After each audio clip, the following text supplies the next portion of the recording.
An orphan girl visits every day the hospital where her mother died, waiting for a transplant that never came. There she meets a terminally ill boy and decides, on her own initiative, to donate part of her own liver to save him.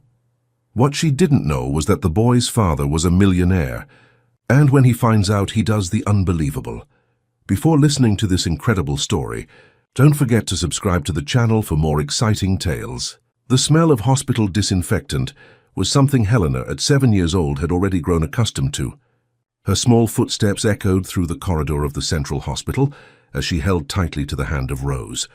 Her guardian since her mother, Agnes, had passed away after a long wait for a liver transplant that never came. The hospital, an imposing complex in the most prestigious area of the capital, had become a kind of second home for the girl. "Grandma Rose, can we visit the garden today?" asked Helena, her brown eyes shining with an unusual maturity for her age. The hospital's inner garden was her favorite place, a green refuge amidst the sterile white of the corridors. Rose, with her grey hair and hands marked by time, nodded. "Of course, my love," after leaving the flowers for Nurse Viola, as we always do. The two followed their weekly ritual, visiting the floor where Agnes had spent her last days. It was Helena's way of keeping alive the memory of her mother and the lessons she had taught her about kindness and generosity. As she turned the corner, Helena stopped abruptly. Something was different. Unusual activity in the children's ward caught her attention. Doctors were rushing around, nurses exchanged worried glances. Curious, the girl approached the window of one of the rooms and saw a boy her age, pale and frail, connected to various machines. "Who is he, Grandma?" she asked, without taking her eyes off the scene. Rose pulled her gently. "We shouldn't peek, Helena. Let's continue on our way." But before they could leave, a tall man in an impeccable suit exited the room, passing by them without noticing their presence. His face showed clear signs of despair and sleepless nights. "It's Mr. Raphael Müller," one nurse whispered to another, near where Helena was. "The owner of the hospital. His son Theo worsened overnight. They urgently need a compatible donor." Helena felt something strange in her chest, as if her mother were whispering in her ear. She remembered the stories Agnes told about how helping others was the greatest gift anyone could give. The following week, against Rose's advice, Helena insisted on returning to the hospital. This time she crept stealthily into the boy's room, while Rose chatted with a former colleague in the reception area.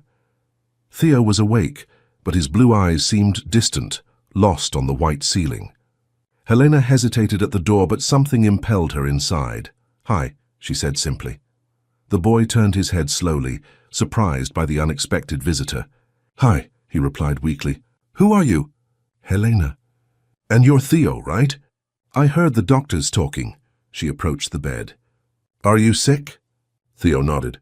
"My liver isn't working properly. I need a new one, but it's hard to find someone who can give me a piece." Helena frowned thoughtfully. "My mother also needed a new liver. She always said that if she could, she would give pieces of herself to other people who needed it." The conversation was interrupted when Dr. Olivia Allianz, the hospital's chief physician, entered the room. Tall, with impeccable posture and a stern expression, she looked at Helena in surprise. "What is this girl doing here?" "This is no place for visiting children," he said firmly. At that moment, Raphael Müller entered right behind the doctor. Unlike Olivia's professional demeanor, his tired eyes softened as he watched his son interacting with the unexpected visitor. "She's my friend," Theo declared, with a force that surprised everyone, including his father. Raphael knelt beside Helena. "Thank you for keeping my son company. I am Raphael Müller." "Helena," the girl replied, extending her hand as her mother had taught her. "Your hand is trembling, sir. My mother used to say that happens when we are very afraid." A heavy silence filled the room. The billionaire, accustomed to commanding respect and fear in the corridors of his business empire, felt completely disarmed by the child's sincere observation. "Your son will be fine," Helena continued confidently. "My mother is watching over him from above." Olivia interrupted the moment. "Mr. Müller, we have the results of the latest tests to discuss." Helena was gently led out, but not before hearing the doctor mention critical condition and waiting list, words she knew all too well.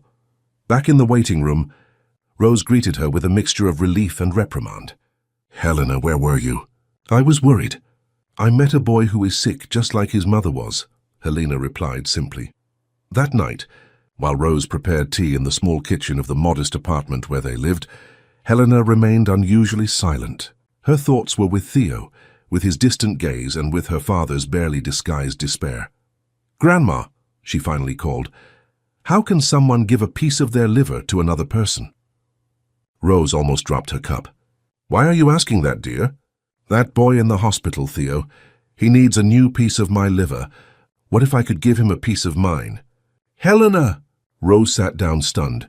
"Where did she get that idea?" "Mom always said we should help those in need," Helena replied simply. "And I'm strong, Grandma." "Mom always said that." Rose hugged her granddaughter, feeling a mixture of pride and fear. Agnes's kindness lived on through Helena, but the idea was absurd. Or perhaps it wasn't. At the hospital, Raphael Muller was bent over stacks of medical reports in the director's office. The clock read 3:12 in the morning, but sleep had eluded him weeks ago. There must be a solution, he murmured to himself, running his hands through his disheveled hair. Dr. Olivia entered without knocking. "Raphael, you need to rest. It won't help Theo at all if you get sick too." "How can I rest? My son is dying and all my money can't buy what he needs most right now." Her voice broke. "What's the point of all this, Olivia? This hospital, these companies, what's the point of owning half the world if I can't save my own son?" Olivia placed her hand on her shoulder. "We're doing everything we can. The waiting list. Don't talk to me about that damn list." Raphael slammed his fist on the table. "We've already examined all the possibilities. Nobody in the family is compatible, not even me. It's like fate is mocking me." Meanwhile, Helena slept in her small room dreaming of her mother. In the dream, Agnes smiled and pointed to the hospital in the distance. "Remember, Helena," she said, "true strength comes from the heart. Sometimes the greatest gifts are those we cannot see or touch." Helena woke up with absolute certainty. She knew exactly what she needed to do, and not even Rose could dissuade her. What little Helena couldn't imagine was that her innocent and courageous decision was about to connect past and present, unearth painful secrets, and forever transform the lives of everyone around her. Destiny had traced an unexpected path, linking Helena and Theo's stories in a way no one could have predicted. The next morning, Helena woke up determined. During breakfast, while Rose spread strawberry jam on toast, the girl gathered all her courage. "Grandma Rose, I want to go to the hospital today. I need to talk to the doctors about donating a piece of my liver to Theo." Rose dropped the knife, which clinked against the plate. Her elderly eyes widened with astonishment and concern. "Helena, my angel, you're just a child. This isn't something children can decide. Besides, donating an organ is a serious, complicated procedure." "Mom taught me that helping others is what makes us special," Helena insisted, determination shining in her brown eyes. "What if I can save Theo, Grandma? What if I can do what no one else could do for Mom?" Rose sat down slowly, her hands trembling. The girl in front of her, with disheveled braids and a slightly oversized school uniform, suddenly seemed much older than her 7 years. She possessed the same stubbornness that Agnes had always shown. "My love, there are rules, procedures. It's not that simple. Can we at least ask?" Helena pleaded. "Please, Grandma, it's important." After hours of conversation and restrained tears, Rose finally gave in. "Not to authorize any medical procedure," she clarified firmly, "but only to consult a professional who could explain to Helena why her idea, however noble, was impossible." Upon arriving at the Central Hospital, Rose asked to speak with Dr. Viola, a pediatrician who had treated Helena during a bout of the flu the previous winter. The doctor, a young woman with a kind smile, listened attentively as the girl explained her intention in simple but determined words. "Helena," Viola began gently, "your heart is very generous. But donating an organ is a very serious matter, especially for someone as young as you." "But Theo needs it," Helena argued. "And I'm strong," Mom always said. "My liver must be strong too." Dr. Viola exchanged a glance with Rose, then turned to Helena. "You know that people need to be compatible for donation, right? Like pieces of a puzzle that need to fit together perfectly. Can we find out if I fit in?" Helena asked. After a long conversation, driven more by a desire to educate Helena about the medical process than by the expectation of compatibility, Dr. Viola agreed to perform a basic blood test. It was a way to demonstrate to the girl the complexity of the process and, at the same time, to appreciate her compassion. But even if you were a match, which is extremely unlikely, there are many other considerations, the doctor explained. What no one expected was the result that arrived 2 days later. Helena was potentially compatible with Theo. A preliminary result that, while far from conclusive, was surprising enough to catch the attention of the medical team. The news quickly reached Dr. Olivia Allianz. The chief physician immediately called a meeting with Rose and Helena, which was joined by Dr. Viola and Dr. Marco, the pediatric hepatologist in charge of Theo's case. "I understand the nobility of the gesture," Olivia said in a deliberately neutral voice, "but we need to be absolutely clear. Living organ donation involving minors is an extremely sensitive issue and, in most cases, is not even considered. But if I can help," Helena began. "Further tests would be necessary," interrupted Dr. Marco, unable to completely conceal his scientific interest.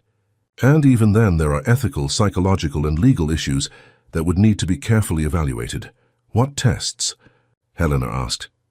The next 2 hours were filled with simplified explanations about advanced blood typing, tissue evaluation, imaging tests, and functional analyses. To everyone's surprise, Helena asked insightful questions, absorbing each piece of information with an unusual seriousness for her age. "I want to take these tests," he declared at the end.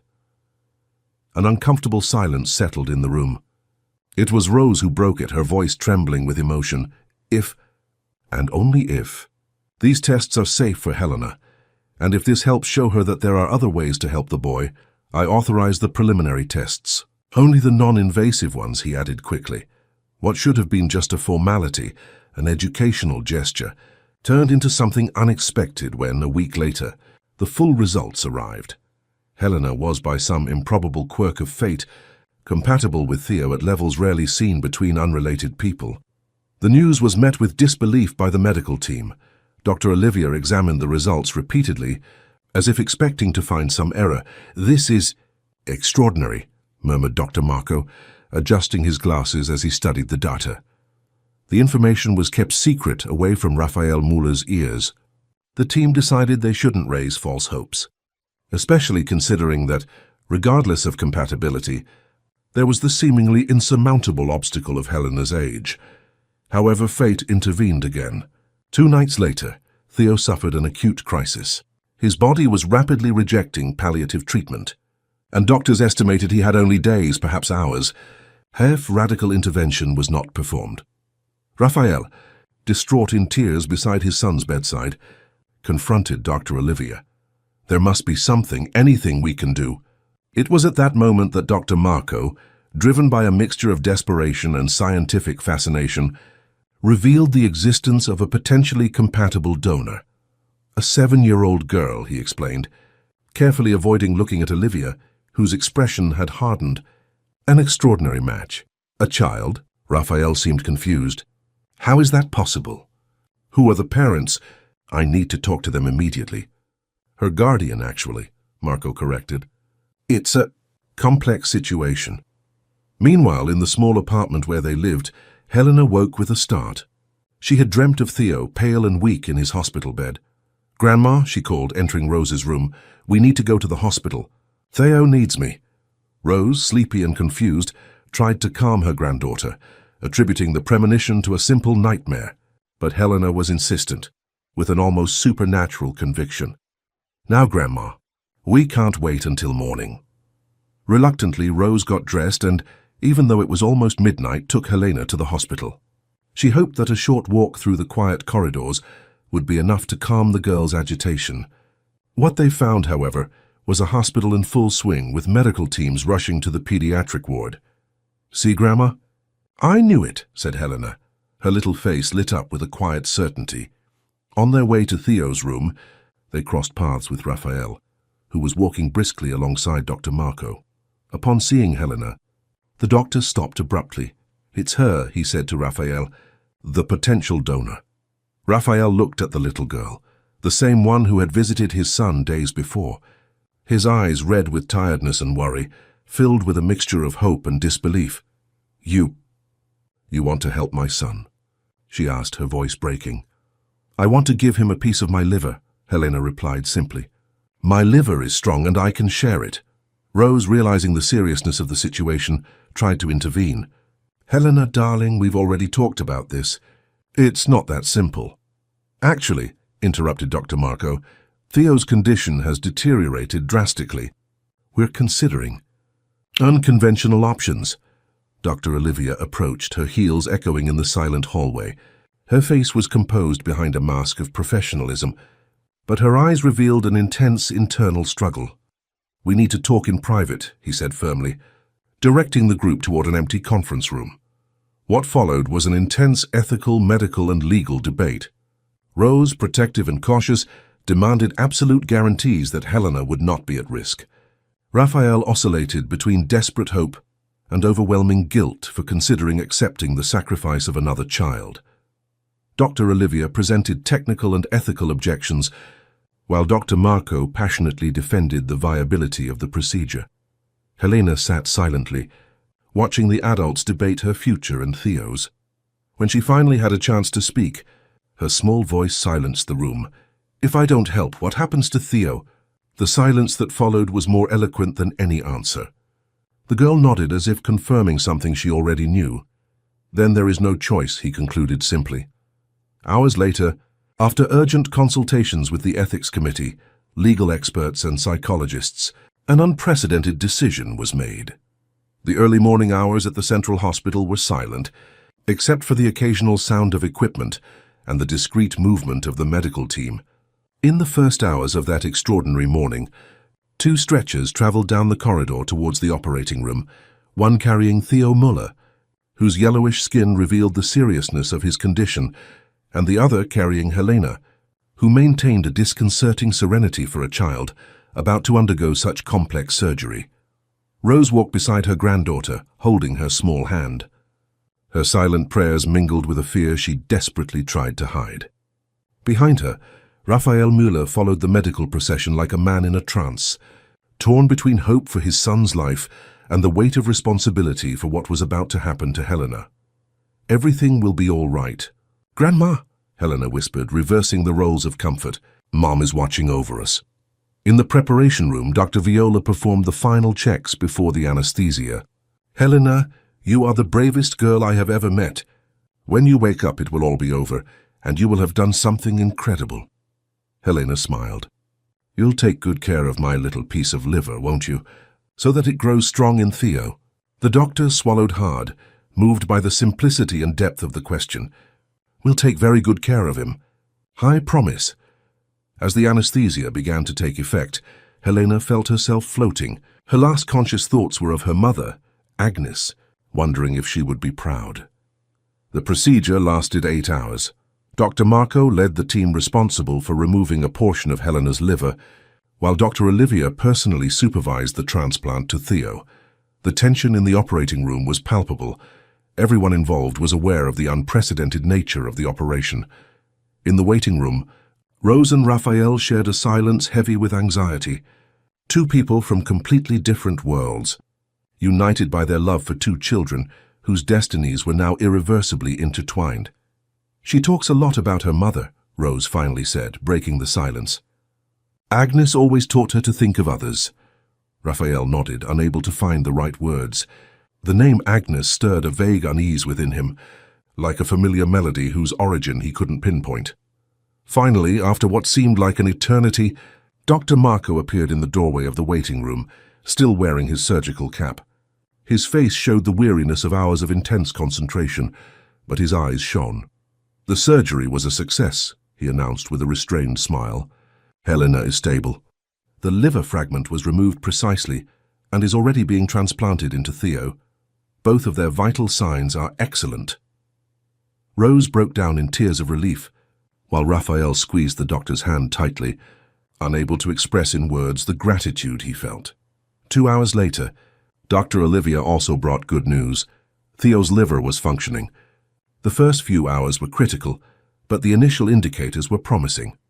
The following days passed in a succession of monitors, medications, and medical bulletins. Helena regained consciousness first, complaining of the pain with surprising stoicism. Her first question was about Theo. "He's getting better," Rose replied, sitting beside his bed. "Thanks to you, my angel." Theo took longer to wake up. When he finally opened his eyes, his father was beside him, holding his hand.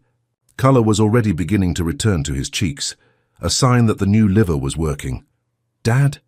he murmured, his voice hoarse from the recent intubation.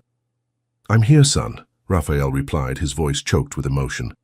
"The girl, Helena, she really gave me a piece of herself?" Raphael nodded, unable to hold back his tears. "Yes, Theo, she gave you a very special gift." On the 5th day after surgery, when both children were conscious and stable, Helena insisted on seeing Theo. The doctors initially hesitated, concerned about the risk of infection, but the girl's determination was unwavering. "I need to know if my little piece is working well in it," he argued with irrefutable logic. Finally, they allowed a brief meeting. Helena was taken in a wheelchair to Theo's room, where the boy was anxiously waiting for her. "Hi," she said shyly, suddenly aware of the awkwardness of the situation. "Hi," Theo replied, a weak smile lighting up his still pale face. "Thank you for saving me." Helena smiled back. "How are you feeling?" "Tassul Kate better. The doctors say his liver is functioning perfectly." "That's good. I told him to take good care of you." The simplicity of the dialogue between the two children contrasted with the depth of the bond they now shared. Raphael and Rose, observing the scene from the doorway, felt the weight of the moment. While the children recovered, Raphael Muller embarked on a personal investigation. The name Agnes continued to echo in his mind, provoking a growing unease. He requested Helena's complete medical records and family history, using his power as the hospital's owner. It was on a rainy afternoon, sitting in his private office on the top floor of the hospital, that the truth hit him with the force of a physical blow. Agnes Liman, Helena's mother, had been a patient at that same hospital 3 years earlier. She suffered from a progressive liver condition and had requested to be placed on the transplant list. Her request had been denied by the evaluation committee, the committee that he, Raphael Muller, chaired. The pages of the medical record trembled in her hands. She vaguely remembered the case, one among dozens that passed through her desk monthly. Agnes did not meet some of the technical criteria established by the protocol. The form bore her signature approving the denial. The irony was devastating. The daughter of the woman he had indirectly condemned was now saving her own son. Raphael dropped the documents on the floor and covered his face with his hands. The universe seemed to be giving him a brutal lesson in cosmic justice. That same afternoon, Dr. Olivia entered his office without knocking, finding him still absorbed in his dark thoughts. "Raphael, we need to talk," he announced, closing the door behind him. He looked up, immediately noticing the tension on the doctor's face. "I found out about Agnes Liman," he said simply. Olivia visibly paled, something rare for someone with her self-control. "How?" "I asked for Helena's complete medical history." "Why, did you know?" The doctor hesitated, visibly uncomfortable. "Yes, I recognized the name when the girl started visiting the hospital regularly, but I didn't think it was relevant to mention, considering the circumstances." Raphael stared at her for a long time. There was something about Olivia's hesitation that didn't seem natural. "Relevant? The daughter of a patient we rejected for transplant is donating part of her liver to my son. That's not just relevant, Olivia, it's..." He searched for the right word, providential, or perhaps a punishment. "You're being melodramatic," Olivia replied, regaining her composure. "The committee's decisions are based on technical criteria. You know that. We just follow protocol." "The protocol," Raphael repeated bitterly. "The same protocol that we are now ignoring by allowing a 7-year-old child to be a donor." Olivia adjusted her lab coat, a gesture Raphael knew well. She always did that when she was uncomfortable. "The circumstances are different. Your son's case is exceptional, and wasn't Agnes Liman's." The question hung in the air unanswered. In the days that followed, Raphael became a constant presence not only at Theo's bedside, but also in Helena's room. He brought books, games, and small gifts. Rose observed this attention with a mixture of gratitude and caution. "You don't need to do all that," she said after Raphael brought Helena a tablet with educational games. "Please call me Raphael," he replied. "And yes, I need to. I need it more than you can imagine." The children's recovery progressed without complications. The transplanted liver functioned perfectly in Theo's body, and Helena's organ regenerated with the resilience typical of this extraordinary tissue. Doctors predicted they would be discharged within a week. It was in this optimistic atmosphere that Raphael decided to talk to Helena. He chose a moment when Rose had gone out to get some clothes from the apartment. "Helena," he began, sitting down beside the girl's bed, "you saved my son's life. There are no words to express what I feel." Helena smiled. "Is Theo better, really?" "Yes, thanks to you, and I want to do something in return. I want to help you and your grandmother." "We don't need help," Helena replied with the typical frankness of children. "Grandma Rose says we'll manage just fine." Raphael smiled, touched by the dignity of that response. "I understand, but still I'd like to offer something. Perhaps a fund for your education, or a better apartment." Helena frowned thoughtfully. "Mom always said that the best way to show gratitude is to help other people." Raphael felt the impact of those simple words. "What do you mean?" "If you want to thank me, you could help other people like Mom and Theo, people who need new livers." The businessman looked at the child with a mixture of astonishment and admiration. There was a wisdom in Helena that transcended her age, a wisdom born perhaps of early pain and loss. "You know, Helena," he said finally, "I think you've just given me a wonderful idea." That night, alone in his luxurious penthouse overlooking the city's Central Park, Raphael Muller made a decision that would change not only his life, but potentially the lives of thousands. He decided to create a foundation dedicated to reforming the transplant system, encouraging organ donation and funding surgeries for patients who, like Agnes Lehman, fell through the system's loopholes. And he already knew what the foundation's name would be. Agnes Lehman Institute knew. Beginnings. What Raphael couldn't foresee was that his decision would trigger a series of events that would bring to light long buried secrets within the Central Hospital, secrets that some people would do anything to keep hidden. News of the founding of the Agnes Lehman Institute, New Beginnings, spread rapidly through the media. Raphael Muller, known for his discretion and reserve, surprised everyone by publicly announcing the venture, detailing his personal inspiration and the project's objectives. Sitting next to his recovering son at home, he gave an exclusive interview to the capital's main newspaper. "What my son went through changed my perspective on many things," she declared. "I realized that our transplant system has flaws that privilege some at the expense of others. The Agnes Lehman Institute will work to change that." When questioned about the choice of name, Raphael responded with an honesty that impressed even the most cynical journalists. Agnes Lehman was a woman the system failed. Her daughter, Helena, demonstrated a compassion that saved my son. Naming the foundation in her mother's honor is the least I can do. At the Central Hospital, the news was met with mixed reactions. Some members of the medical staff celebrated the initiative, seeing it as an opportunity to improve the healthcare system. Others, particularly those involved in the former transplant committee, showed discreet nervousness. Dr. Olivia Alliance was among the most uneasy. During a board meeting to discuss the hospital's cooperation with the new foundation, she expressed technical concerns about reviewing old cases.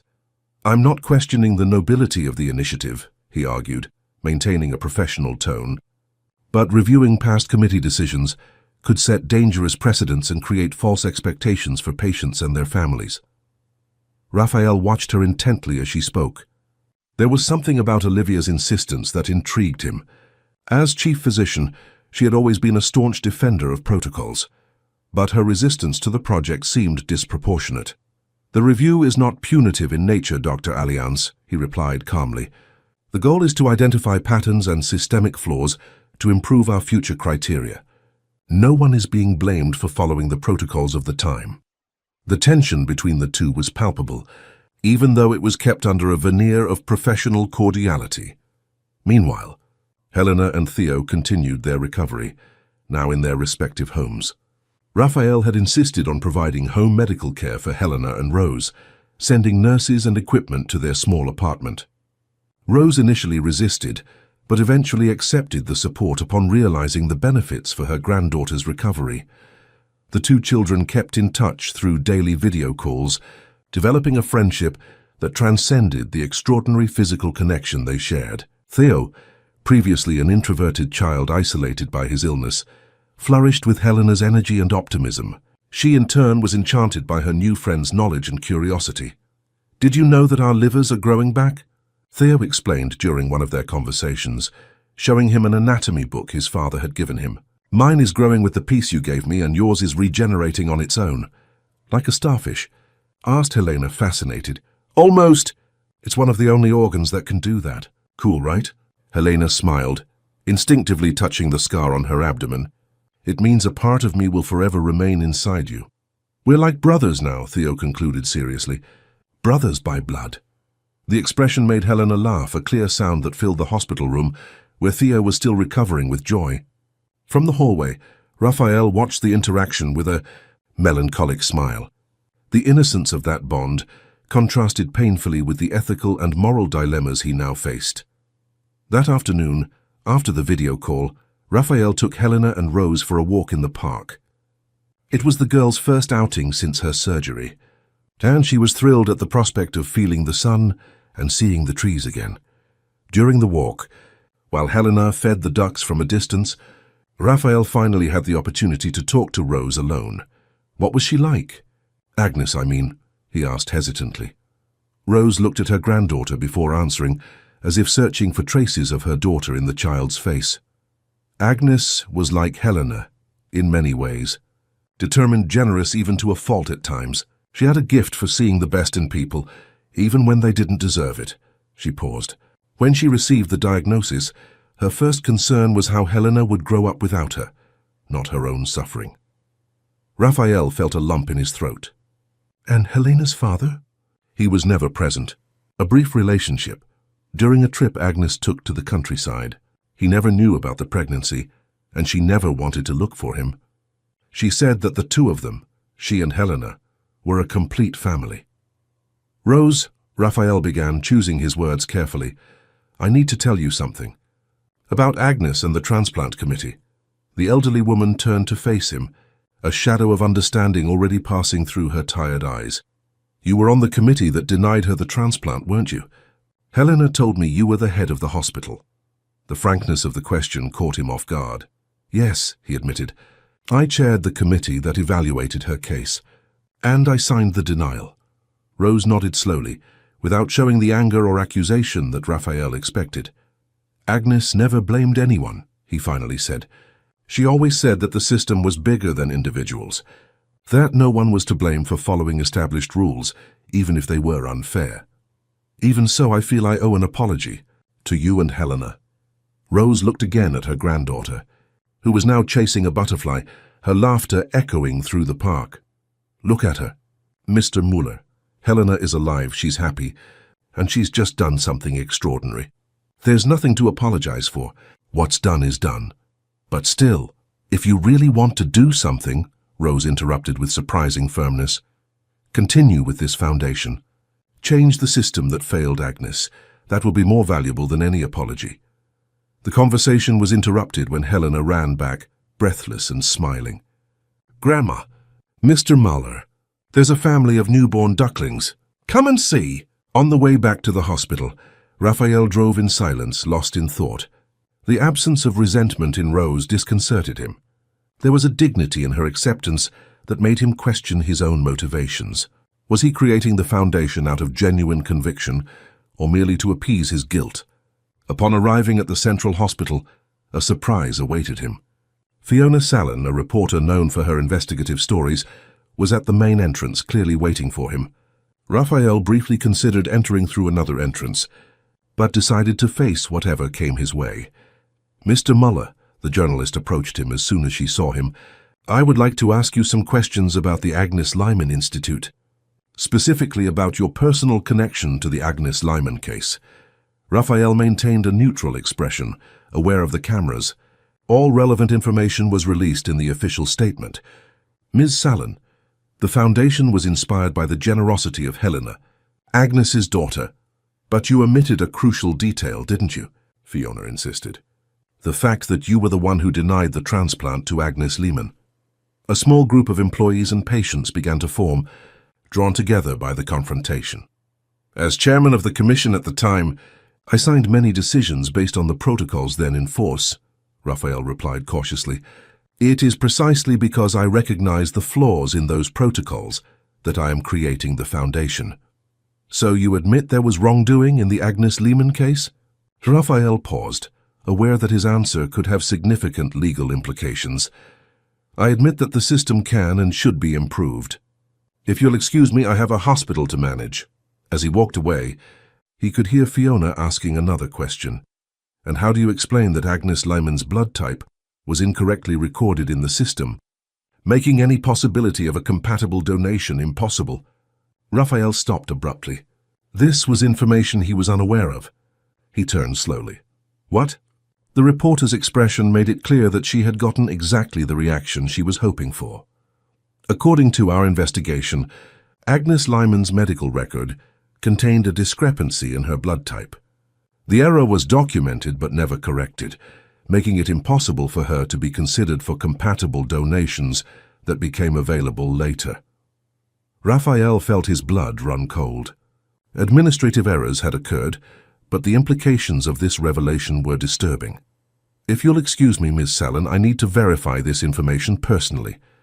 No further comments until then." Hurrying to his office, Raphael immediately requested full access to Agnes Lehman's digital medical record, including all change logs. As the hospital's owner, he was authorized to access any record, although he rarely exercised this privilege.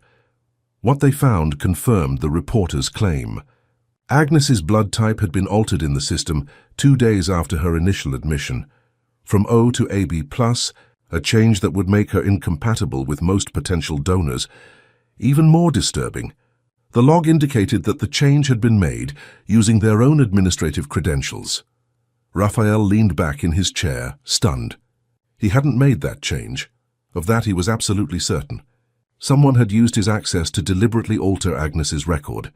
The question was who, and why.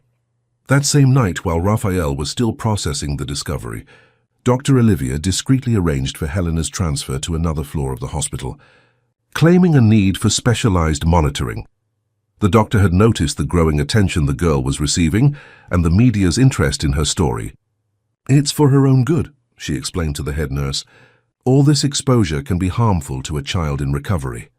What Olivia didn't mention was the conversation she'd had hours earlier with Chiara Limen, an elegant woman with a stern expression who had arrived at the hospital demanding to see her niece. "Helena is my sister's daughter," Chiara declared, "and I want to know exactly what's going on." As Central Hospital slowly descended into darkness, 3 people in different parts of the building remained awake, each with their own concerns and agendas. Raphael in his office, obsessively investigating the altered records. Olivia in her room, carefully drafting a report on the psychological risks of the situation for Helena. And Chiara Lyman in the hospital lobby, patiently awaiting the right moment to make her next move. The stage was set for a confrontation that no one could have predicted. The sun had not yet risen when Chiara Lyman left the hotel where she was staying. Impeccably dressed in a grey suit, she carried a leather briefcase with carefully organized documents. Her car awaited her at the entrance, not a taxi but a sedan with a private driver, indicative of her social standing. "To Dr. Alan Sallin's office, please," he instructed the driver. His tone was controlled, but the tension was evident in the way his fingers drummed against the briefcase. Chiara hadn't visited the capital in almost 4 years since Agnes's funeral. At the time, she had attended out of obligation, maintaining emotional distance throughout the ceremony. The relationship between the sisters had deteriorated years earlier, after a family dispute that both refused to resolve. Now seeing her sister's name in newspaper headlines, associated with a billionaire and a foundation, complex feelings resurfaced. At the lawyer's office, Chiara was received with the deference reserved for important clients. Dr. Allen, coincidentally, the brother of reporter Fiona Sallin, was known for his aggressiveness in family law cases. "Ms. Lehman, I have prepared the documents as requested," he said, indicating a stack of papers on the table. The emergency guardianship petition is ready to be submitted to the judge. Kiara nodded, quickly flipping through the documents. And what about the allegations of manipulation and abuse, structured based on the information you provided? The narrative is compelling. A vulnerable orphan child, manipulated into undergoing a dangerous surgical procedure, all to benefit the son of an influential billionaire. Alan paused. However, I must warn you that the case is not simple.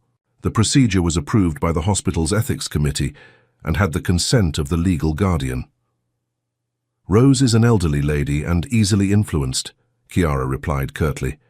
And what about the fact that Müller hid his role in the transplant rejection from Agnes? This strengthens our argument about conflict of interest and manipulation. It suggests a pattern of ethically questionable behavior. Kiara seemed pleased. Great. I want the hearing scheduled as soon as possible. If I may ask, Alan said carefully, what is your real interest in Helena's custody? From what I understand, you two have never lived together. Kiara straightened up in her chair, her face hardening. My reasons are personal, Dr. Sallin. Let's just say I have a debt to my sister that I need to repay. While Kiara prepared her legal battle at the Central Hospital, Helena was being discharged. The girl was radiant at the prospect of returning home, although a part of her missed the daily visits to Theo, who still needed a few more days of hospitalization. Can we come visit him every day, Grandma? She asked, as Rose packed her few belongings. Of course, my love. I'm sure Mr. Muller won't mind. Nurse Viola, who had grown particularly fond of Helena, entered the room with a small package. A gift for my favorite patient, she said, handing the girl a colorful box. Helena opened the gift with excitement, revealing a toy stethoscope. Wow, now I can hear the hearts of people like you. And who knows, maybe one day you'll become a real doctor, Viola smiled. The scene was interrupted by the arrival of Raphael, accompanied by Theo in a wheelchair. The boy seemed significantly stronger than the last time Helena had seen him in person.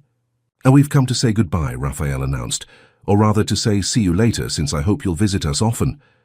Helena ran to hug Theo, who returned the hug with equal enthusiasm. "Look what I got," she said, showing him the stethoscope. "Want to try it?" While the children were playing, Raphael approached Rose, speaking in a low voice. "There have been some developments that we need to discuss. Not here, not now, but soon." Rose immediately noticed the tension in his voice. "Something wrong?" "Potentially. I'd prefer to explain when we're in a more private location. I'll send a car to pick you up this afternoon if you agree." The hospital discharge was surprisingly chaotic. Several reporters were waiting in the lobby, alerted by some inside source about Helena's discharge. Raphael, accustomed to dealing with the media, strategically positioned himself to protect the children from excessive exposure. "I ask for respect for the privacy of these children," she stated firmly. "Helena has just undergone serious surgery and deserves peace during her recovery." Most journalists respected the request, keeping their distance, but Fiona Sallin approached, holding an envelope. "Mr. Muller, I would like a comment on this court order," she said, handing him the envelope. "Kiara Lyman, Helena's aunt, is requesting temporary custody of the girl, alleging manipulation and exposure to unnecessary risks." Raphael accepted the envelope with an impassive expression, though his face paled slightly. Rose, beside him, gasped in shock. "No comment at the moment," Raphael replied, quickly guiding the group to the exit where a car was waiting for them. Once inside the vehicle, while the children chatted animatedly in the back seat, Rose turned to Raphael with a distressed look. "Kiara, after all these years, she never cared about Helena, never even bothered to find out how she was doing." "Calm down," Raphael pleaded, though he himself was deeply troubled. "We'll face this together. I have the best lawyers in the city at my disposal." Rose shook her head, silent tears streaming down her wrinkled cheeks. Agnes always said that Kiara carried sorrows like other people carry jewels. Like ornaments she refused to abandon. Upon arriving at Rose's modest apartment, they found another court officer waiting with a formal summons. The preliminary hearing was scheduled for the following morning, and Rose was expressly forbidden from leaving town with Helena. That night, was tense in the small apartment. Helena, though too young to fully understand the situation, sensed that something was wrong. Rose tried to maintain composure, preparing her granddaughter's favorite pasta and feigning a calmness that was far from present. "Grandma, who is Aunt Chiara?" Helena asked during dinner. "I heard that girl on the news talking about her." Rose hesitated, choosing her words carefully. "Chiara is your mother's sister. They weren't very close in recent years." "Why does she want to take me? I don't like being here with you." Rose hugged her granddaughter, unable to hold back her tears. "Of course she likes me, my love, and nobody will take her away from me. Nobody." On the other side of town, in Raphael's luxurious penthouse, an emergency meeting was taking place. The businessman had summoned his most experienced lawyers to discuss the defense strategy. "The accusation is serious," explained Victor, the team's lead lawyer. "Chiara Lehman alleges that you exploited Helena and Rose's vulnerability for your own benefit, putting the girl at unnecessary risk to save your own child." "That's absurd," exclaimed Raphael, pacing nervously around the room. The decision went through a full ethics committee. Rose gave her consent after being thoroughly informed of the risks. "The problem," Victor continued, "is that his position as the hospital's owner creates an appearance of coercion, even if indirect. And there's the aggravating factor of the discovery about Agnes's case." Raphael stopped walking, staring at the lawyer.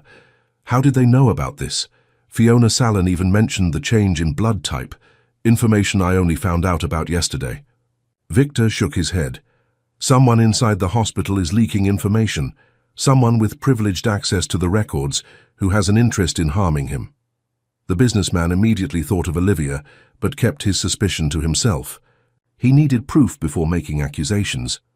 "There's another complication," Victor added, consulting his notes. "Chiara is requesting a psychological evaluation of Helena, alleging possible trauma related to the procedure and psychological manipulation." Raphael slumped heavily onto the sofa. Who would perform this exam? The court would appoint an independent expert, but the hospital could suggest names. "Olivia will certainly try to influence that choice," Raphael murmured, more to himself than to the others. The meeting continued until the early hours of the morning, with the legal team outlining strategies and counter-arguments. Meanwhile, Theo slept in the next room, oblivious to the storm brewing around the people he loved. The following morning, the capital's courthouse was buzzing with news of the hearing. The case had leaked to the press, and the story of the donor girl versus the manipulating billionaire was already making sensational headlines. Rose arrived accompanied by Raphael and his legal team. Helena was left in Viola's care, who had offered to spend the morning with the girl, keeping her distracted with games and activities. In the courthouse corridor, Rose caught sight of Chiara for the first time in 4 years. The woman looked stunning in a conservative navy blue dress, her hair impeccably styled, her expression one of wounded dignity, carefully rehearsed. The two women stared at each other briefly, decades of silent family history passing between them like an invisible electric current. "Aren't you ashamed?" Rose whispered as Chiara walked past her. "Using Helena as an instrument of revenge?" Chiara stopped, turning slowly. "Revenge? I'm protecting my niece from people who used her as a human spare part, something you apparently were incapable of doing." Before Rose could respond, the lawyers intervened, separating the two women. The courtroom was surprisingly full for a preliminary injunction case. Journalists occupied most of the available seats, eager to capture every detail of the unfolding drama. Judge Pietro Ollins, known for his rigor and impartiality, presided over the session. After the initial formalities, he set the tone. "This court is not interested in media spectacles or personal vendettas. Our only concern is the well-being of the minor Helena Lyman. Let us proceed with this in mind." Chiara's lawyer was the first to present his arguments, painting a calculated picture of exploitation and manipulation. He highlighted the disturbing coincidence of Helena donating part of her liver to the son of the man who had denied the transplant to his mother. "And even more serious, Your Honor," continued Dr. Allen, "we have discovered evidence that Agnes Lyman's medical record was deliberately falsified to make her ineligible for transplantation, using Mr. Muller's own credentials." A murmur ran through the room. The judge banged his gavel, demanding silence. "These are extremely serious accusations, Dr. Sallin. Do you have concrete evidence?" "Yes, Your Honor. We presented the hospital system logs as evidence, showing the change in blood type and the responsible user." Raphael leaned in to whisper to Victor.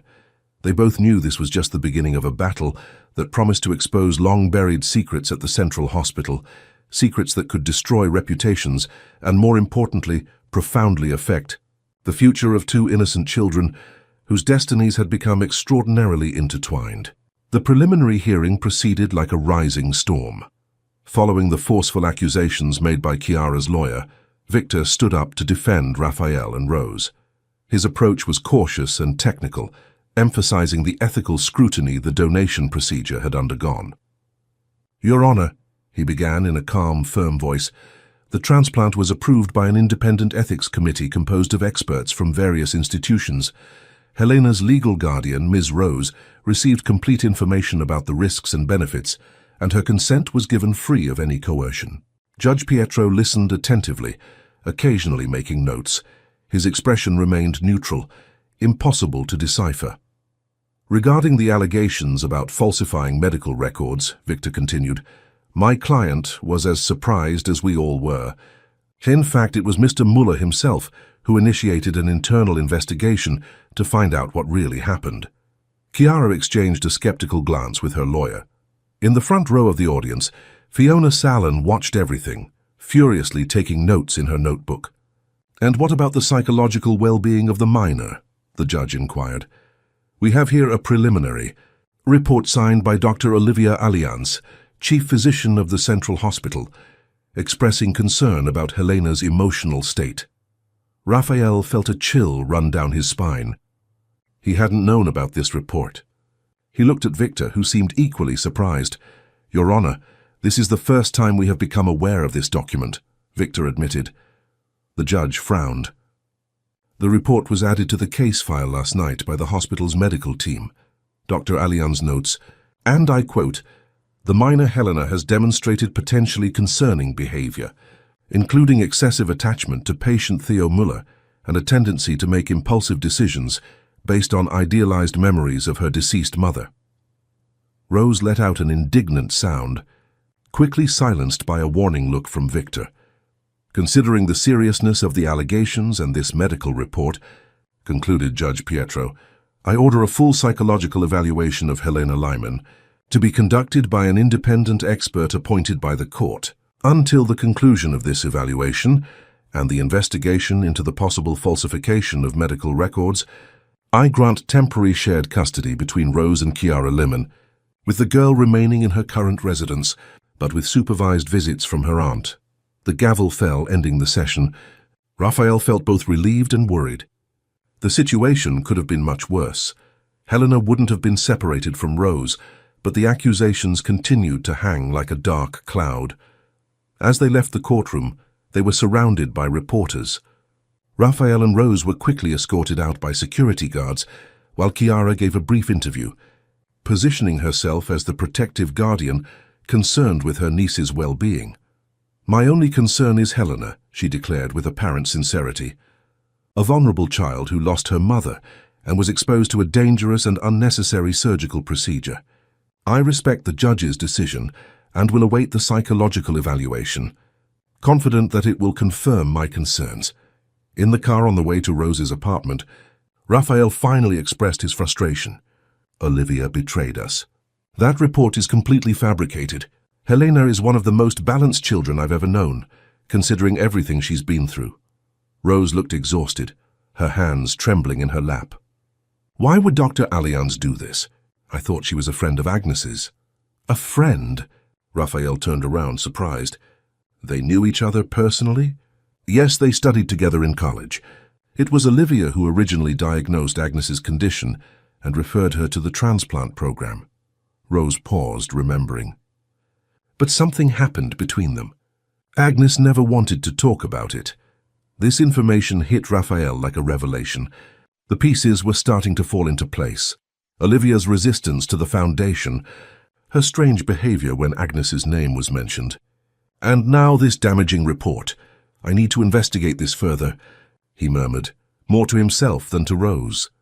When they arrived at the apartment, they found Helena and Viola drawing at the small table in the living room.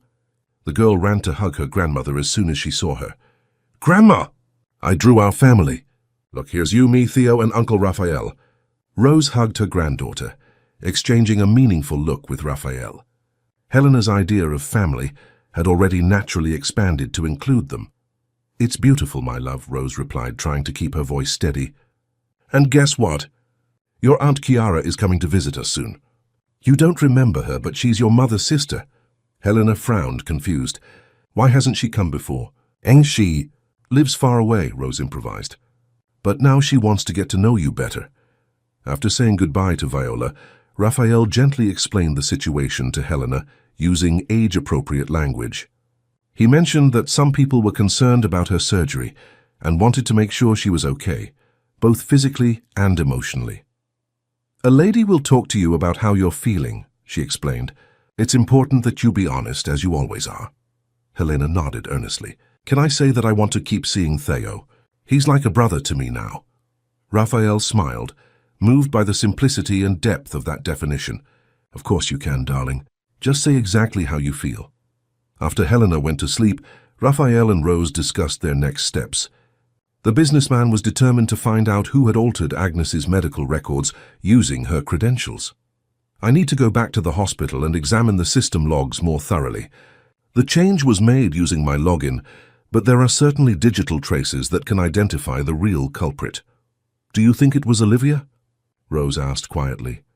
"I don't want to make hasty accusations, but her behavior and this new information about her relationship with Agnes certainly put her at the top of my list of suspects." The following morning, Raphael went to the central hospital with a clear purpose. As the owner, he had the authority to request a full audit of the systems, but he preferred a more discreet approach. He turned to Pietro, the head of IT security, a brilliant young man whom he had personally hired years before. "I need something delicate, Pietro," she explained in her private office. "A forensic analysis of the access to Agnes Lyman's medical records, especially the alteration of her blood type that was made using my credentials." The technician nodded, understanding the seriousness of the situation. "I'll need a few hours, Mr. Muller. The 2017 system was different from the current one, but all the logs were preserved during the migration." "Be discreet," Raphael warned. "I don't want anyone to know about this investigation, especially Dr. Allianz." While Pietro was working, Raphael tried to maintain his normal routine, attending administrative meetings and visiting patients. Theo had been discharged that morning and was resting at home under the care of a private nurse. Late in the afternoon, Pietro called him discreetly. His face was tense, like someone who had discovered something disturbing. "Sir, I found something strange," he said, showing a computer screen with a series of codes and timestamps. "The change was made using your credentials, but from a specific terminal at an unusual time, 3:22 in the morning." "I would never be at the hospital at that time," Raphael confirmed. "Exactly. And what's most interesting, this terminal was located in the old underground laboratory, which at the time was used only for specific research authorized by Dr. Allianz." Raphael felt his heart race. "Can you identify who was in the hospital that night?" "The access logs from that period are more limited, but I found something." Pietro showed another screen. "The access card used to enter the lab that night belonged to Anna Carmen." "Anna Carmen," Raphael repeated, trying to make the connection. "Did she work at the hospital?" "Yes, she was a senior administrative assistant with privileged access to various systems. She left the hospital abruptly about 6 months after this incident." Raphael thanked Pietro, again advising him to maintain absolute discretion. He needed to find Anna Carmen and discover why she had sabotaged Agnes's medical records. Meanwhile, at Rose's apartment, Helena was undergoing the court-ordered psychological evaluation. The appointed psychologist, Dr. Fiona, no relation to the journalist, was a middle-aged woman with a gentle expression and a warm approach. She used playful techniques to establish rapport with Helena, including drawings and make-believe games. "Helena, can you tell me how you decided to donate part of your liver to Theo?" asked the psychologist while the girl colored a drawing. Helena didn't hesitate. I saw that he was very sick, just like my mother was. Mom always said that we should help when we can. And I could help Theo. Did someone suggest you do this? Mr. Muller, perhaps? The girl shook her head negatively. No, it was my idea. At first, Grandma Rose didn't want to allow it. She was scared. But I insisted a lot. And how do you feel now? Any pain, any regrets? Helena thought for a moment. Sometimes it hurts a little here, she said, pointing to the scar. But I'm happy because Theo is better. He's my friend now. My brother from another mother. The assessment continued for another hour, with the psychologist gently exploring different aspects of Helena's experience. At the end, she spoke briefly with Rose, while Helena played in her room. She seems surprisingly well adjusted, considering everything she's been through, commented Dr. Fiona. I see no signs of coercion or manipulation. The decision to donate seems to have come genuinely from her, motivated by her mother's example and her own natural compassion. Rose felt immense relief. So your report, it will be beneficial, yes. I see no reason for Helena to be removed from her current environment. She demonstrates a healthy attachment to the lady and a natural friendship with Theo, not a worrying dependence as suggested in the hospital report. That night, as the city quieted down, Raphael worked tirelessly in his penthouse office. With the help of private investigators, he was tracking Anna Carmen's current whereabouts. Preliminary information indicated that she had left the country shortly after being discharged from the hospital, settling in Switzerland. His phone rang. It was Pietro again. Mr. Muller, I've discovered something else that might interest you. In the same week as the alteration in the medical record, Anna Carmen received a substantial transfer into an offshore account. The source is difficult to trace, but there are connections to a pharmaceutical company, Lehman Pharmaceuticals. Raphael almost dropped the phone. Lehman? Like Agnes and Chiara Lehman? Exactly. The company originally belonged to their father, but it was sold years before. It kept the name, but the new owners completely changed the company's profile. The implications were profound and disturbing. If Anna Carmen had been paid to sabotage Agnes's medical records, and the money came from a company that had once belonged to the Lehman family, the connections could lead in unexpected directions. Meanwhile, at a luxurious hotel in the capital, Chiara Lehman was having dinner with Dr. Olivia Allianz. The two women were having a tense conversation in hushed voices. Your report was impeccable, Chiara commented, sipping expensive champagne. But the official psychological evaluation might contradict it. Unlikely, Olivia replied with studied confidence. I've planted enough seeds of concern to warrant a more thorough investigation.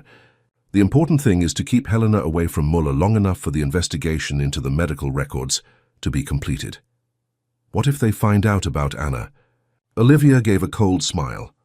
Anna is far away, living comfortably on the money she received. And even if they find her, it would be her word against mine and against yours. Chiara leaned forward. Don't threaten me, Olivia. Remember that I have as much to lose as you do. It's not a threat, darling. Just a reminder that we're all in the same boat. Olivia paused, studying the other woman. What do you really want with Helena? You never cared about Agnes, much less her daughter. Chiara's face hardened momentarily before she resumed her composed demeanor. My reasons are personal. Revenge against Muller. Let's just say I have a debt to the past that needs to be paid. Chiara finished her glass of champagne. Besides, the prospect of controlling the educational fund that Muller will surely establish for Helena is appealing. What neither of them noticed was Fiona Sallen's presence at a distant table, observing their interaction with keen journalistic interest.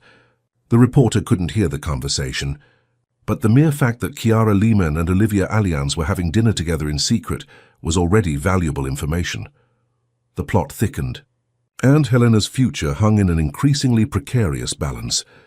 As secrets emerged from the shadows, the true motivations of each player in this drama began to reveal themselves, complex and often contradictory like the human heart.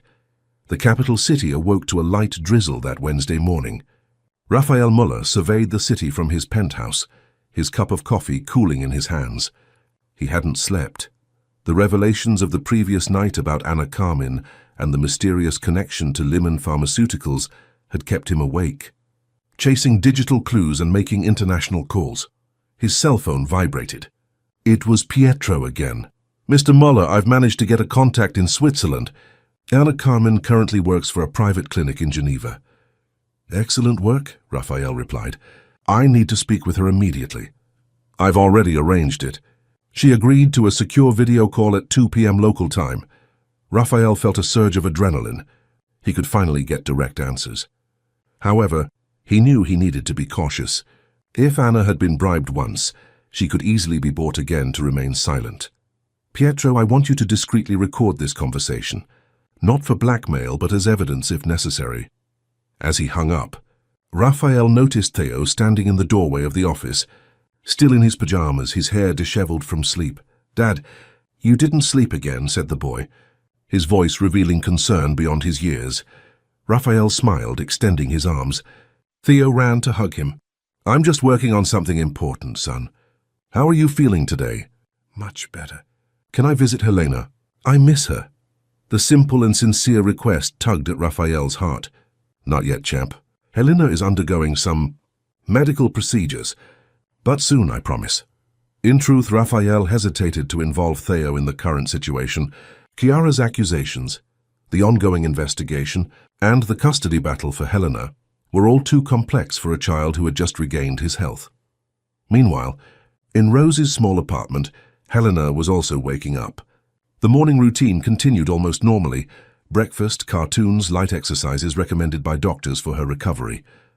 The only difference was the announced presence of Chiara, who would be coming for the first supervised visit authorized by the court.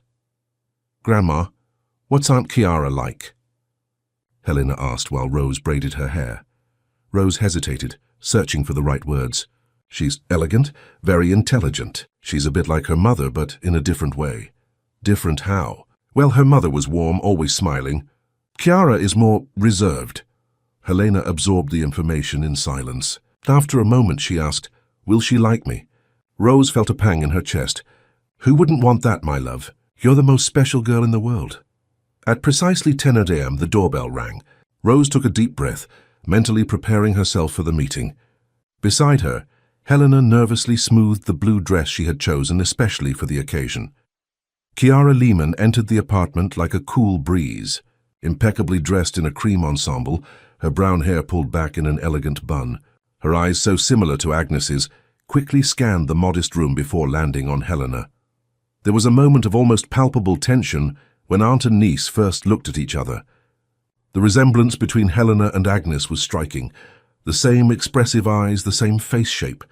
Chiara seemed momentarily unsettled by the sight. "Hello, Helena," she finally said, her voice composed. "I'm your Aunt Chiara." Helena, normally outgoing, displayed an unusual shyness. "Hello, Aunt." A rigidly choreographed visit followed. Chiara had brought gifts, an expensive porcelain doll and books in English and French.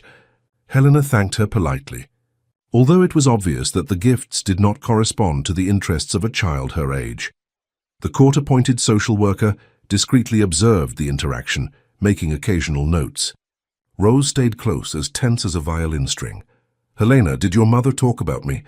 Chiara asked during a moment when they were leafing through one of the books together. The girl thought for a moment. "She had a picture of you. She said you two used to play together when you were little at Grandpa's house." Something flashed across Chiara's face, a shadow of genuine emotion. "Yes, we used to play in the backyard. She always wanted to be the princess and I had to be the dragon." "Mom liked princesses," Helena agreed, smiling for the first time. "She used to tell me stories about a brave princess who saved the kingdom." A silence followed, laden with possibilities, a potential moment of authentic connection. But Chiara quickly resumed her formal posture, as if she feared the vulnerability the memory had provoked. "Well, I hope you like the gifts. Next time, maybe we can spend the day together, go for a walk." Helena nodded politely, but her enthusiasm had waned. When Chiara finally said goodbye, the girl seemed relieved. "She doesn't like me very much, does she, Grandma?" he asked after the door closed. Rose sighed, hugging her granddaughter. "That's not it, darling. Chiara doesn't quite know how to be an aunt yet. She doesn't have children, she's not used to kids. I think she's sad," Helena concluded with the surprising insight she often displayed. Her eyes are like her mother's, but they don't smile. At 2 p.m. sharp, Raphael sat down in his private office at the hospital, ready for the video call with Anna Carmen. Pietro had set everything up, ensuring a secure connection. The screen flickered and the face of a woman of approximately 40 years old appeared. Anna Carmen looked nervous, constantly adjusting her thick-rimmed glasses, her eyes avoiding direct eye contact. "Mr. Muller," he greeted formally. "I confess your call caught me by surprise. Thank you for agreeing to speak with me. Miss Carmen, I'll get straight to the point. I discovered that my login was used to change the blood type of a patient named Agnes Lehman in 2017. The system logs show that the access was made from a terminal that you used regularly." Anna visibly paled. There was a long silence before she answered. I don't know what you're talking about." "Anna," Raphael continued, keeping his voice calm, "I'm not here to accuse or threaten you. I want to understand what happened. Why was the record altered? Who asked you to do that and why?" The woman looked away, visibly agitated. "I can't talk about it. I signed confidentiality agreements with Lyman Pharmaceuticals." The shock on Anna's face was unmistakable. "How could you? We know about the bank transfer." "Anna, what we don't know is why a pharmaceutical company would pay to sabotage a patient's medical record." Anna took a deep breath, seemingly making a difficult decision. Agnes Lyman was suing Lyman Pharmaceuticals, undisclosed side effects from an experimental drug she took as part of a clinical trial years earlier. Her liver problem was a direct consequence of that drug. Raphael felt as if the air had been sucked out of the room. And they paid to ensure she didn't receive a transplant? It wasn't meant for her. Anna hesitated, visibly struggling with her conscience. The plan wasn't to kill her, just to prevent her from testifying. The case was progressing. She had substantial evidence. If she died while the case was ongoing, it would be too suspicious. So they falsified her blood type so that she wouldn't be considered for compatible donations. Anna nodded, tears beginning to well up in her eyes. "I didn't know that she wouldn't survive. They told me it was just to delay the transplant until the case was resolved." "Who contacted you?" "Who from Lyman Pharmaceuticals?" "It wasn't directly the pharmaceutical company," Anna replied, her voice now almost a whisper. "It was someone from the hospital. Someone who had connections with the company." "Who?" Raphael insisted, although he already suspected the answer. "Dr. Olivia Allianz." Anna took a deep breath before continuing. She was a consultant for Lyman Pharmaceuticals at the time. She was involved in the development of the drug that affected Agnes. The pieces of the puzzle finally fell into place. Olivia had used her position at the hospital to protect the pharmacist, sacrificing Agnes in the process. And why did they use my credentials? Dr. Allianz said it would be a guarantee. If something went wrong, the blame would fall on you. Raphael closed his eyes for a moment, absorbing the magnitude of the betrayal. "Anna, would you be willing to repeat all of this officially, in a sworn statement?" The woman hesitated. "I could lose everything. My license, my current job. People have already lost much more. Agnes lost her life. Helena lost her mother. And now she risks losing the grandmother who raised her." These words seemed to strike Anna deeply. After a long silence, she nodded. "I will send a written statement later today, and I am willing to testify by video conference if necessary." After hanging up, Raphael remained motionless for several minutes, processing what he had discovered. The depth of the conspiracy was shocking. Olivia had deliberately sabotaged a patient's treatment to protect corporate interests, and now she was trying to remove Helena from the hospital to prevent old connections from being revealed. But there was still one piece missing. What was Chiara Limen's role in all of this? Could she possibly have known about Olivia's involvement in her sister's death? Raphael picked up the phone and dialed Victor. "I need you to investigate the financial and personal connections between Chiara Limen and Olivia Allianz, and also any relationship between Chiara and Lyman Pharmaceuticals after the sale of the company by the family." Meanwhile, in the lobby of the Central Hospital, Fiona Sallin waited discreetly, pretending to read a magazine. Her anonymous source inside the hospital had promised bombshell information about the Helena Theo case. A nurse walked quickly past her, accidentally dropping a small USB drive beside her seat. Fiona picked it up with studied movements, without looking directly at the nurse who was already walking away. 20 minutes later, in a nearby cafe, the journalist connected the device to her laptop. The content was explosive. Emails between Olivia Allianz and executives at Lyman Pharmaceuticals discussing Agnes's case, records of consulting payments and, most incriminatingly, an exchange of messages about solving the AL problem, Agnes Lyman. Presumably. Fiona could hardly believe what she was seeing.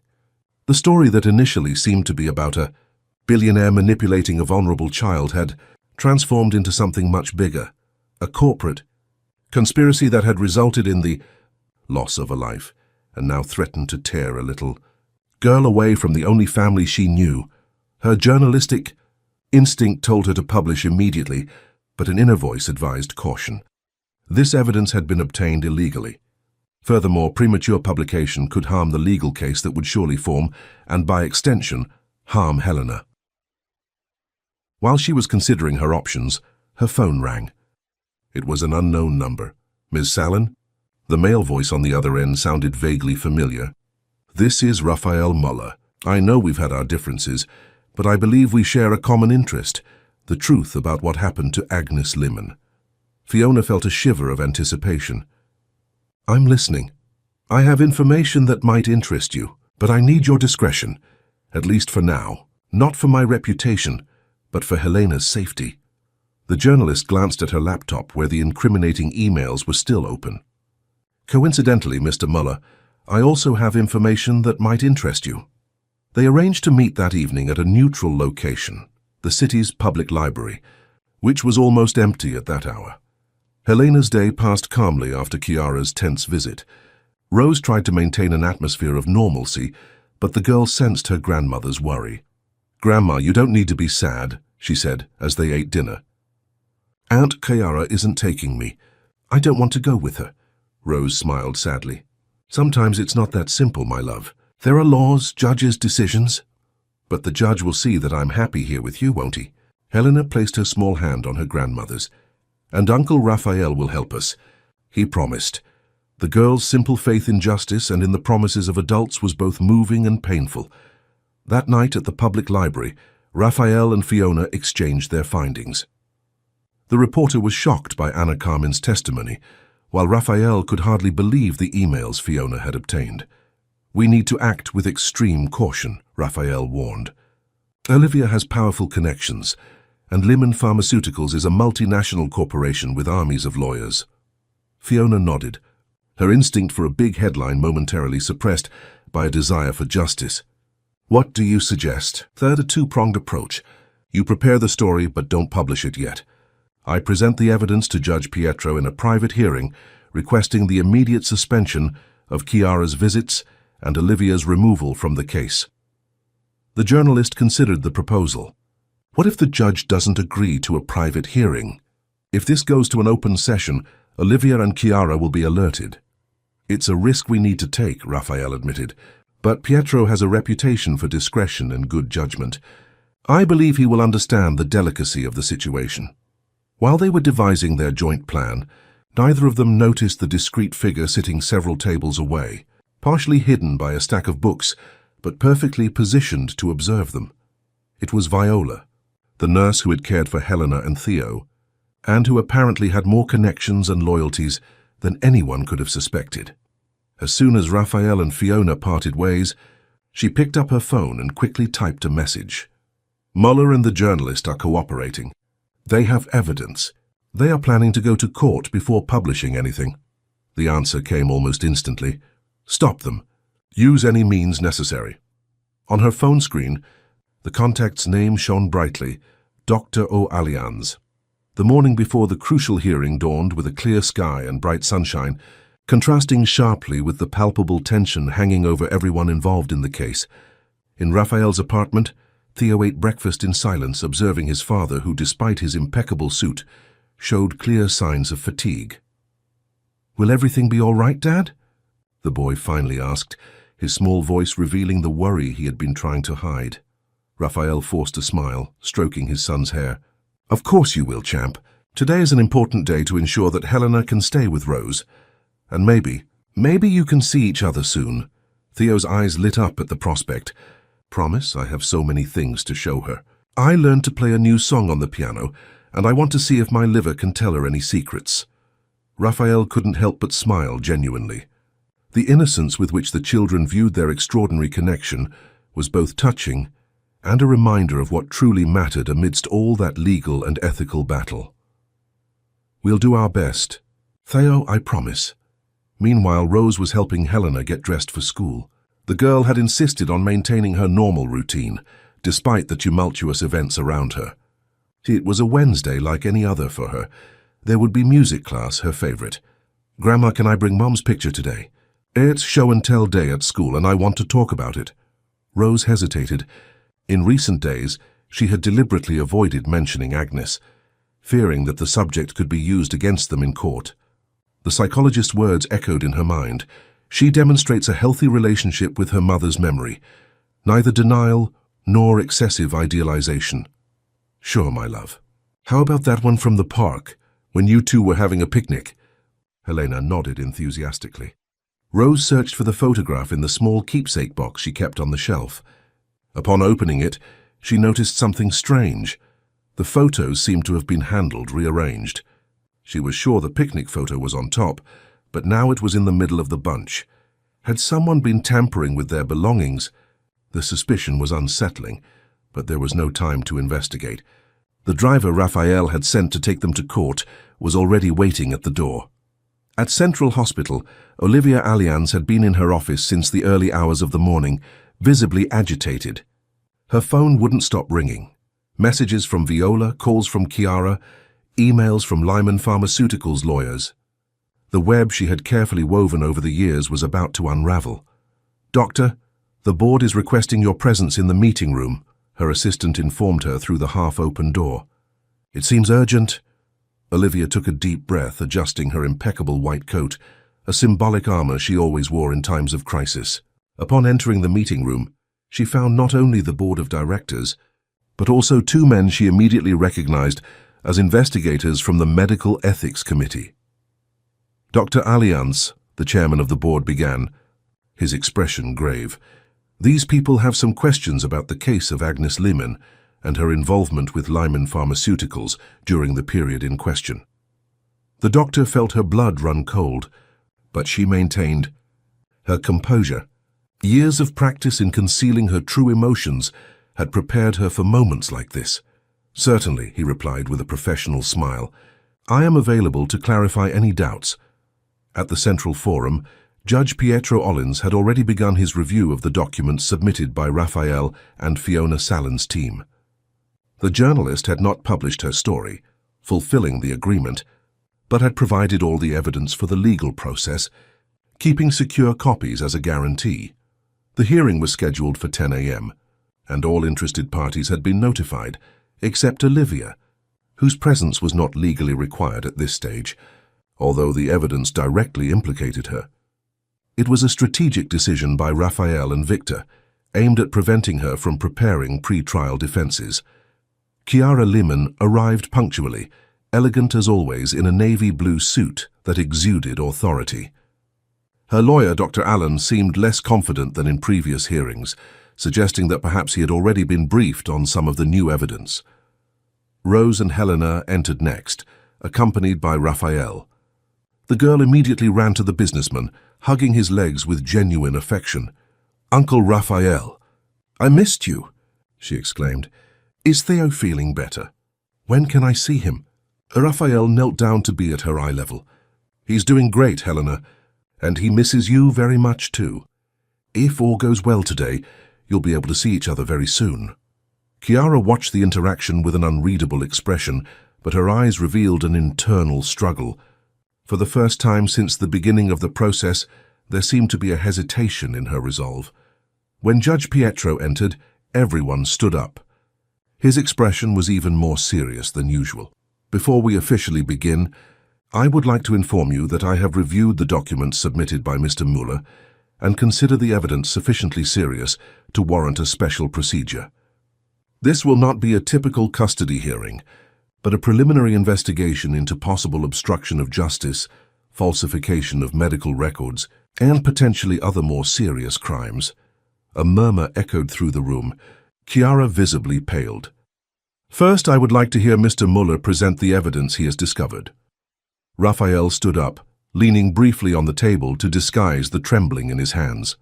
He was not a man accustomed to showing vulnerability, but the events of the last few weeks had affected him deeply.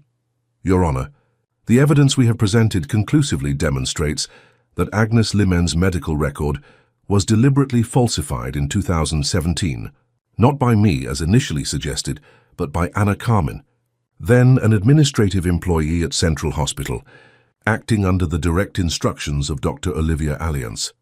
He went on to detail Anna's testimony, the system access logs, the emails obtained by Fiona Sallin, and the financial connection between Olivia and Limen Pharmaceuticals. The reason was to prevent Agnes from testifying in a lawsuit against the pharmaceutical company related to undisclosed side effects of an experimental drug. By altering her blood type in the system, they automatically made her incompatible with potential donors, effectively sabotaging her chances of receiving a transplant in time. Judge Pietro listened attentively, occasionally making notes. When Raphael finished, he turned to Chiara. "Ms. Lehman, were you aware of these facts when you initiated the custody proceedings?" Chiara stood up slowly, her usual confidence visibly shaken. "Not entirely, Your Honor. But did she have any knowledge of Dr. Allianz's involvement in her sister's case?" There was a moment of hesitation. Everyone in the room seemed to hold their breath. "I suspected something was amiss. Agnes contacted me shortly before she left, mentioning that she had discovered something about Olivia and the pharmaceutical company. At the time, I didn't give it much thought." Her voice faltered slightly. "The mistake I deeply regret. And what was his true motivation in seeking custody of Helena? Revenge against Mr. Muller, as originally alleged, or was there another motive?" Chiara glanced quickly at Helena, who was watching her with childlike curiosity, oblivious to the implications of the adult conversation unfolding. "Initially, yes, it was revenge," she admitted, surprising everyone with her frankness. "I blamed the medical system, and by extension Mr. Muller, for Agnes's loss. But also," she paused, searching for the right words, "I also felt guilt. Agnes tried to contact me several times in the final months, wanting reconciliation. I rejected her, clinging to old resentments. When I learned that Helena had donated part of her liver to save Muller's son, I felt as if the universe was mocking me.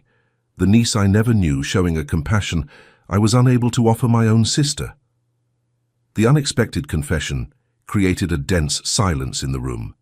Rose, who until then had looked at Chiara with evident resentment, seemed momentarily moved. "I understand," said Judge Pietro after a pause. "Mr. Muller, is there anything else you would like to add before my preliminary decision?" Raphael looked at Helena, then at Rose, then at Chiara, and finally at the judge. "Just this, Your Honor. Whatever your decision, I hope you prioritize Helena's well-being. She has already suffered enough losses. She deserves stability and love, not to be a pawn in adult games, whether motivated by guilt, revenge, or corporate greed." The judge nodded, appreciating the sincerity. "Ms. Lyman, in light of these revelations and your own admission, do you maintain your request for custody?" Chiara took a deep breath. Her face, usually a mask of perfect control, now showed the signs of the emotional battle she was waging internally. "No, Your Honor, I withdraw my request." A collective sigh of relief swept through the room. "Very well. Considering the evidence presented and the best interests of the minor, I determine that Helena remain under the legal guardianship of Rose, with Mr. Muller designated as secondary guardian in case the primary guardian is unable to act." The judge paused meaningfully. "Regarding the evidence of manipulation of medical records and possible corporate conspiracy, I will immediately forward it to the Public Prosecutor's Office for criminal investigation." The gavel struck with purpose. Rose hugged Helena, tears of relief streaming freely down her wrinkled face. Raphael felt an immense weight lift from his shoulders. Not only was the custody case resolved, but the truth about what had happened to Agnes would finally come to light. Chiara surprisingly approached Rose and Helena. Her face showed a vulnerability never seen before. "I don't expect forgiveness," he whispered to Rose, "but I would like, if you'll allow me, to get to know Helena properly."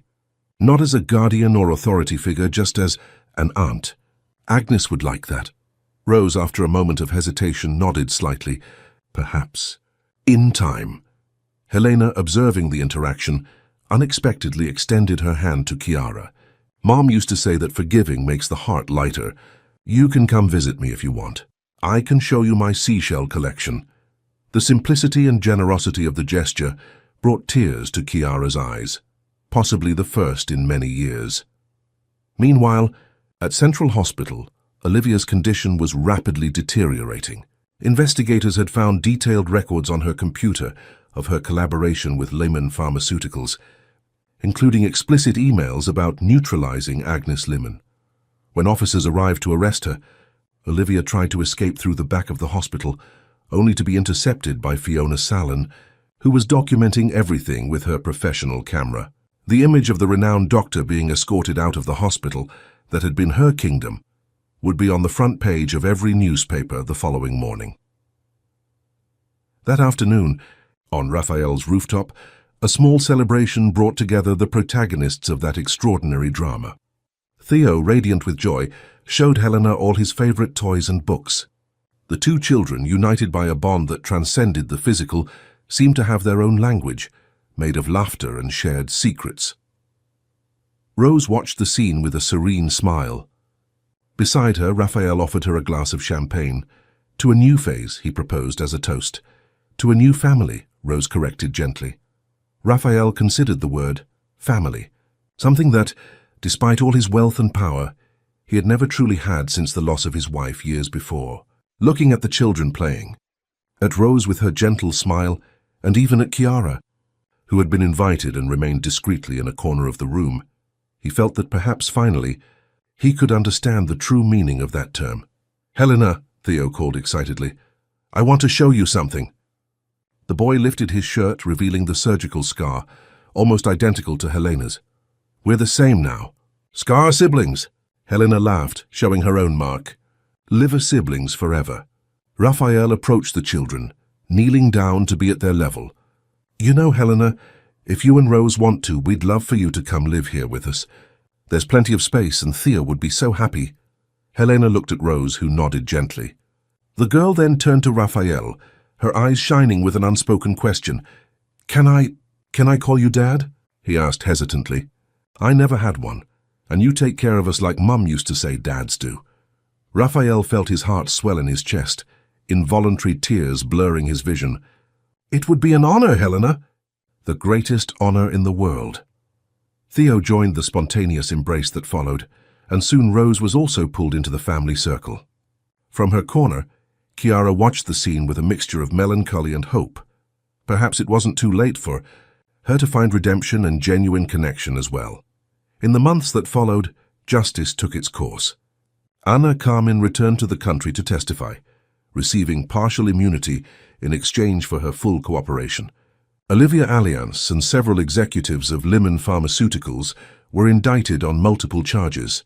The pharmaceutical company was required to establish a compensation fund for all victims of the experimental drug, with amounts exceeding billions. The Agnes Lehman Institute New Beginnings thrived under the co-direction of Raphael and, surprisingly, Chiara, who brought her business experience to the foundation. The institute revolutionized the transplant system in the region, becoming a national benchmark in organ donation policies and equal treatment of patients. As for the small, makeshift family that had formed through extraordinary circumstances, it found its own rhythm. Rose remained Helena's legal guardian, but they all lived together in the spacious penthouse that Raphael had transformed to comfortably accommodate everyone. Theo and Helena attended the same school, inseparable as only siblings at heart, and by blood can be. On a sunny Sunday afternoon, while the children played in the rooftop garden, Raphael found Rose gazing at the city skyline, a peaceful smile on her face. "What are you thinking about?" he asked gently. "In Agnes," the lady replied, in how proud she would be of Helena. "And perhaps," she hesitated briefly, "perhaps even happy with how it all turned out. She always believed that there are no coincidences, only the universe conspiring to balance things out." Raphael reflected on these words.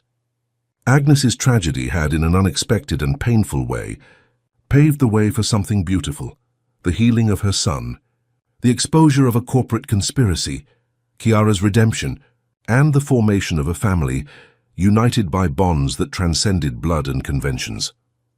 On the lawn, Helena chased Theo in a lively game. Her crystal-clear laughter echoed through the afternoon air, a sonorous reminder that even in the darkest circumstances, life finds ways to bloom again. And as the sun began its slow descent on the horizon, bathing the city in golden hues, a soft song could be heard, the same melody that Agnes used to sing to Helena to help her fall asleep. It was the little girl who now sang it, teaching it to Theo, thus ensuring that her mother's memory and the lessons of kindness and courage she had passed on would continue to live on in a new generation. The donation of part of his liver had not only saved Theo, it had healed wounded hearts, revealed hidden truths, exposed injustices, and forged a new definition of family. In the end, the true miracle was not medical or biological, but human, the capacity of love and compassion to transcend loss, overcome betrayal, and create connections capable of withstanding the greatest challenges.